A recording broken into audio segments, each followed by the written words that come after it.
What's going on, guys? My name is Wade with TechDaily. So the A35 and the S24 FE are Samsung's cheap smartphone options right now. Well, okay, they're not that cheap, but they are cheaper than the Flagship S series. And while Samsung always prefers you buy the flagships, if you aren't going to, Samsung really wants you to buy one of these instead of anything else. We already know Samsung is desperate to sell the FE. They've literally said that themselves. And they trimmed down their A series lineup so much here in the US now that this A35 is darn near your only option. But these phones are pretty good, cheaper smartphones, if you aren't about spending $1,000 on something. But they're now so close to one another spec-wise that the choice between them is either really tough or really easy, depending on how you look at it. If you want the quick summary and my outright suggestion, the A35 has everything you'd need and then some in a Samsung smartphone. And you'll be thanking yourself and saving potentially a few $100 because you'll notice those extra dollars in your pocket way more than any potential missing features. The FE arguably isn't that much better than this A35 now, which is shocking. When I started to write this video and compared the specs and the user experience, I was so surprised just how much was identical between the two phones. And I think the big reason for that right now is Samsung just isn't changing or upgrading much on these non-flagships. They really just can't. They'll end up overlapping with their flagships even more than they already do. But if performance and/or camera capabilities are what you specifically care about most, more than anything else, including the price, well, then that's where opting for the FE makes sense. And I feel like that's really only going to apply to a small percentage of people. Now, there's a couple more considerations beyond that to talk about. So I'm going to fill you in on everything you need to know in order for you to make the best, most informed purchase decision if you are wanting either one of these phones. And the first thing, of course, that you'll be looking at, I'm sure, is the price. Now, this gets a little complicated depending on your situation, but for starters, on Samsung's website right now, they're selling the S24 FE for $650. And the A35 for actually $325, which seems to be a $75 discount, even though they're still marketing this phone as new. But the S24 FE is also still kind of new, and Samsung is continuing to run elevated trade-in offers for your current or old smartphone if you trade it in towards this FE. Obviously, if you're with a certain carrier or are willing to switch, there are plenty of offers out there for both phones if you sign up for a new service contract or whatever the offer is, but that definitely depends on your customer status and willingness to jump ship to a new network. You're going to save a couple $100 going with the A35 for sure, no matter where you buy it from. And to a lot of people, that's pretty significant. Like I said a moment ago, that savings is probably more significant than any spec or feature the A35 may not have by comparison, and that could be the deciding factor over anything else. What isn't a deciding factor for almost any Samsung smartphone now is size. Basically, every phone is within 1/10 of an inch of one another. So here, the A35 has a 6.6-inch screen, the FE has a 6.7-inch screen, but their overall size in the hand doesn't really differ much. If anything, just a couple millimeters in either direction. And even though there is technically a difference in screen size, thanks mainly to the differing screen to body ratios, the thicker black borders are on the A35, there's really nothing here I don't think that's gonna sway anyone. If anything, just having these two phones be this big makes the big expensive S24 Plus even less appealing. I know that phone is a flagship with a lot better specs and features, but if screen size is the only thing you care about right now, I guess it's good you don't have to choose. Something else that surprised me is that both these phones are built with Gorilla Glass Victus Plus on the front, and while the S24 FE does get Victus Plus on the back too, along with the all aluminum frame, the no-name glass back and plastic frame on the A35 doesn't feel or even look drastically different enough to justify any decision. I mean, put both of these phones next to the flagship S24s and no one is going to know the difference, which is great. I think that's how it should be with the FE anyway, but not having a cheap build on these A-series phones anymore is a big win too. They're both also water and dust resistant. The FE does have 1 pip higher of an IP rating, but all all in all, the A35 this year really stepped it up with the design and build to basically match any of the S series phones. Taking a look around, both phones basically have the same volume and power buttons with a slightly different design on the A35's frame. At the bottom, literally the exact same speaker grill and USB-C port, no headphone jack on either one, of course. The triple lens camera setups around back are different, but the design is the same. Up top, however, there is a very important difference. The S24 FE's SIM card tray is just for a single SIM, at least here in the US, while the A35 has both dual physical SIM and MicroSD card support. Now, this is big because you might remember that both phones start at 128 gigabytes of built-in storage. You can opt for an FE with 256 gigabytes for a bit more money, or you can get the A35 and a 512 gigabyte Samsung MicroSD card and have way more storage on that phone for way less money overall. Now, yes, I know MicroSD card speeds and compatibility aren't a one-to-one comparison with built-in on-device storage, but look, it's an option on the A35. It's a benefit for some people, and if it helps avoid paying those cloud storage subscription fees, I'm all for that. Now, the first inkling of a more noticeable difference between these two phones can be seen with the fingerprint and face unlock. They use the same hardware, but the FE is noticeably faster to wake and unlock a vast majority of the time. And I'll talk more about specs and performance in a second, but this is what I mentioned earlier about the FE mainly being performance focused more than anything else. When it comes to the viewing experience, I think a lot of people are going to be quick to criticize me on what I'm about to say,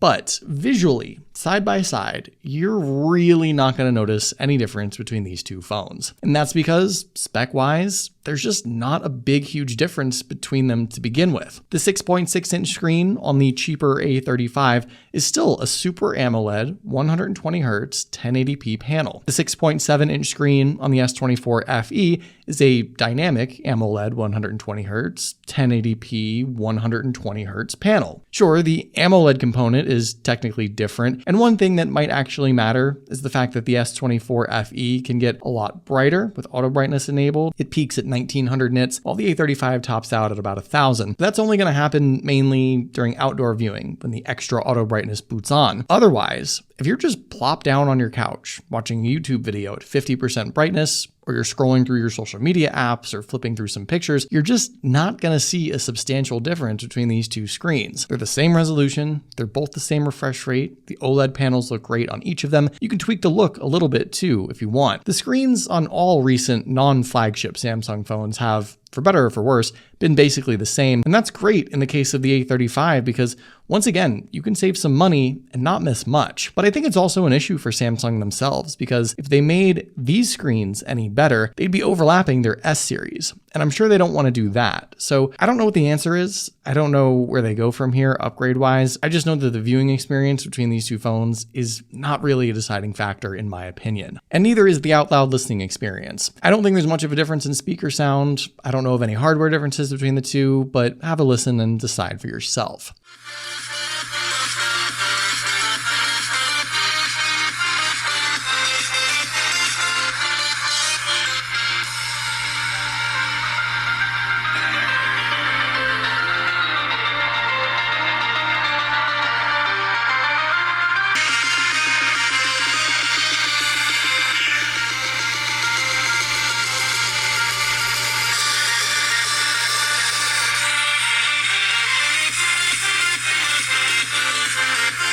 Okay, so if you've stuck with me up to this point, you're probably trying to find some reason at all to convince yourself to buy the FE. And, well, here it is. The S24 FE is powered by arguably a brand new flagship processor, Samsung's Exynos 2400E, while the A35 has Samsung's mid-tier Exynos 1380. Both my phones here actually have 8 gigabytes of RAM. There's 6 and even 12 gig options for the A35 supposedly, but I don't think most people will have those. And that makes this comparison here easier anyway, because side by side, we're looking at just processor speed as the factor, but I want to make one thing clear. These numbers don't mean that the FE is going to be twice as fast or twice as good as the A35. And really, if you're pretty light with your smartphone usage, you may not notice as much of a difference as some other people. But 99% of the time, even launching the most basic Android apps, the FE is going to be quick. Quicker to do just about everything, actually.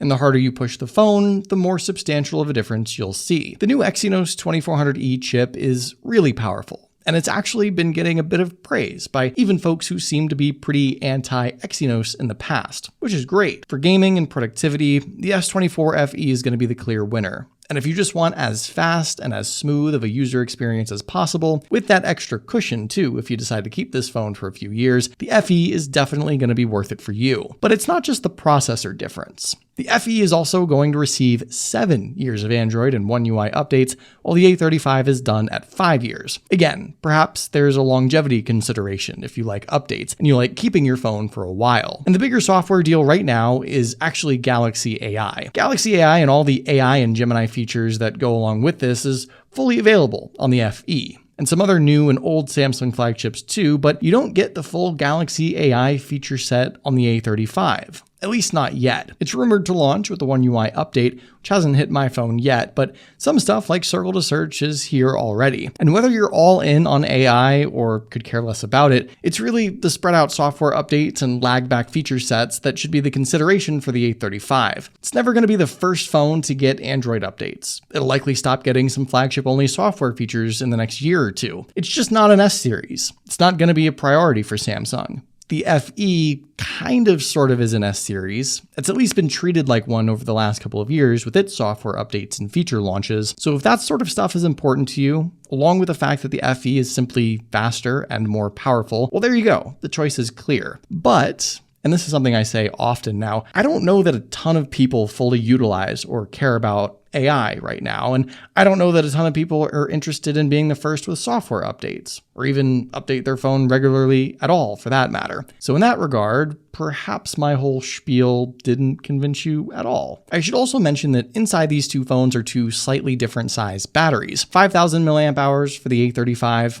4,700 milliamp hours for the FE, and while the A35 with its slightly bigger size and less powerful chip and dimmer display all might draw less power, I don't think this phone is going to be yielding you hours and hours of extra life each day. Maybe 30 to 45 minutes more of screen on time compared to the FE, if that. The bigger difference, in my opinion, is that the A35 only charges via USB-C. 25 watt, mind you, the same speed as the FE, but the FE has wireless charging and reverse wireless charging too. And I always felt that those additional features added some extra convenience and value and some semblance of getting a flagship phone. Last but not least, the other actual measurable difference between the A35 and the S24 FE is with their camera setups and shooting capabilities. And I don't think this is any surprise. There's always been a big difference between any given A series and an S series with regards to their cameras. And even for as similar as these phones seem to be, and the fact that the FE is, well, an FE and not an actual flagship S series, I think the difference is pretty significant. Now, on paper, some stuff reads the same. The main lenses on each, they're 50 megapixel shooters.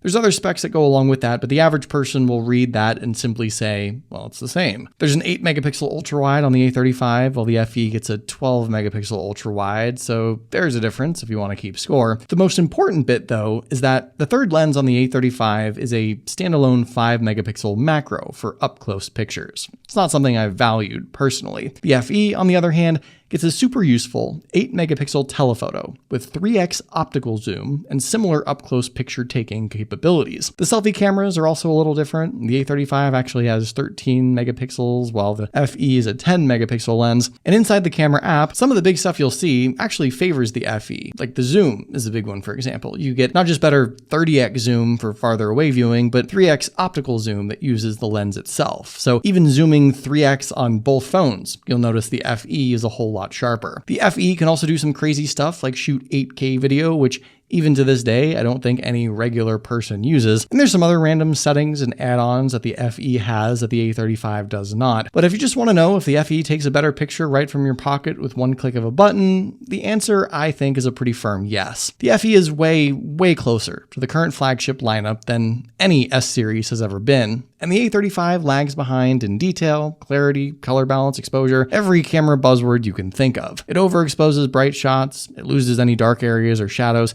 it makes things fuzzy. It tries to overcompensate, but winds up overprocessing certain images. It's a mid-tier camera setup on a mid-tier phone, so you'd expect that. The FE, on the other hand, captures a ton of detail. It does get helped by the better processor and the AI add-ons. It's probably the one thing where you look at it and say, yeah, this is why I got this phone. This is pretty much flagship caliber. And I think we're still a ways away from the A series having the camera to be the focus. It's not a bad picture taker by any means, but it's obviously still far behind the camera setups that have been the #1 feature on flagship smartphones for a couple of years now. All in all, if you want some justification in opting for the S24 FE this year as the cheaper non-S series alternative, well, you get a better processor and a better camera and the full set of Galaxy AI features that seem to be all the rage. That's it. Otherwise, Samsung's A35 is a great phone that's hundreds of dollars less, but is like 90% as good. And what you miss out on, most people wouldn't have fully utilized anyway, in my opinion. These two phones are shockingly similar. Way more similar than I initially thought. And I'm having a hard time justifying the FE here, obviously, but what do you guys think? Did I miss something major? Would you get the S24 FE? Let me know in the comments down below. I'd love to hear your thoughts, of course. But hopefully you guys did enjoy this video, or at least found it somewhat helpful. Be sure to follow TechDaily on Twitter and subscribe to the TechDaily YouTube channel if you haven't already, and I'll see you guys later.